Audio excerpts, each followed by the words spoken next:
It is the first model introduced in the 2023 collaboration with Shaman King, sporting the main titular character of the series. It is SKG00 Byakku Yoh, with the kit of Needle Guard, Revenge Sword, Tsujigiri, Biped Legs, and the leg ability of Anger, which buffs power when an ally is attacked and parts are broken by the enemy.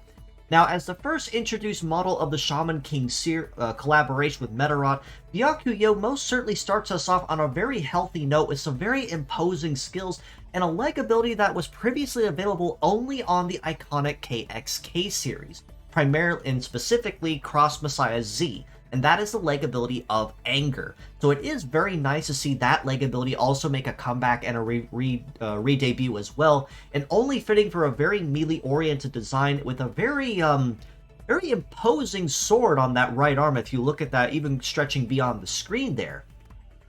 Head of Needle Guard is a defense-based skill that will place Byakku Yoh on the center line to intercept one hit of the next incoming enemy's attacks. However, the catch to this is that Needle Guard basically is an all-for-one counter. Whether it's shooting, whether it's melee, does not matter. Byakku Yoh does not discriminate. He will turn the attack back around on that enemy and reflect damage just because he can and because he intercepted the blow. Now, of course, because this is a shield, do exercise some caution as it is not a meta change-based shield, and he is, of course, weak and subject to anyone that is packing, say, Destroy, or Panic, or Deathlock, or anything like that, because he can be one-shot very easily if any of these skills are present on the enemy team. And some caution will be advised if you do plan to use him as a defender for this reason. Revenge Sword on the right arm is another relatively new skill that we have started seeing recently, and the first ever instance was basically introduced on Blade Liger from the recent Zoids collab we had a number of months ago. But to explain Revenge Sword briefly, it behaves relatively similarly to basic sword, just minus the pierce damage on top of that, but it does come with an extra caveat. Whereas if you are attacking somebody with the part's HP at 50% or lower, and I do need to specify that this is Byakku's arm, not the target's arm, the damage is doubled. So as you see here, that base power of just a little over 2050 there, multiply that by 240, 100 base attack before any other modifiers, and you are going to be laying waste and cutting down anybody in your path, as long as the part can of course be kept inactive. If it's broken, of course this is rendered inactive, but making use of, say, First Aid or Restore or anything similar to bring it back at 10 HP will also kick in that bonus immediately, since it just has to stay under 50% for that bonus to kick in. Tsujigiri on the left arm, we've seen it far enough, and it's almost constantly dominating the current PvP meta, but explaining Tsujigiri briefly, if you attack opponent from the front, you will only be dealing 50% of your intended damage to them, and basically nothing more than a love tap at that.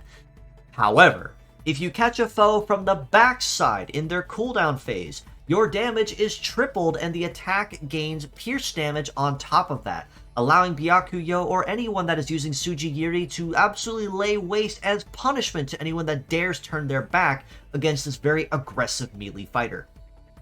Biped Legs means that Byakku Yoh will have very solid coverage across most terrains, and Biped has arguably the best well-rounded coverage when it comes to terrain compatibility, and stats across the board aren't too shabby either between power, armor, and leg stats on top of that. With a head armor of 3500, right arm at almost a little over 3750 there, left arm at just shy of 3000, and the legs at 3800.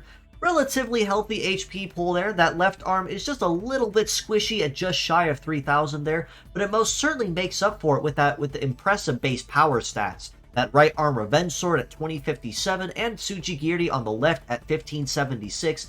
Very imposing and very good power levels even at base, which can forgive the relatively low armor or lower stats to be had. Leg stats as well, a base mobility of 868 is very nice and very impressive, as it means he will have very good base speed before any other modifiers come into play, be that terrain bonus or Medarot bonus. An evade of 1204 is still pretty nice as well, as it means he'll have a relatively decent time dodging or grazing incoming attacks. A melee resist of almost 1760 means he will hold his own very, very well when it comes to fighting up close and personal enemies that like getting in his space. But a shoot resist of 732 is probably going to be a really big pain point of his.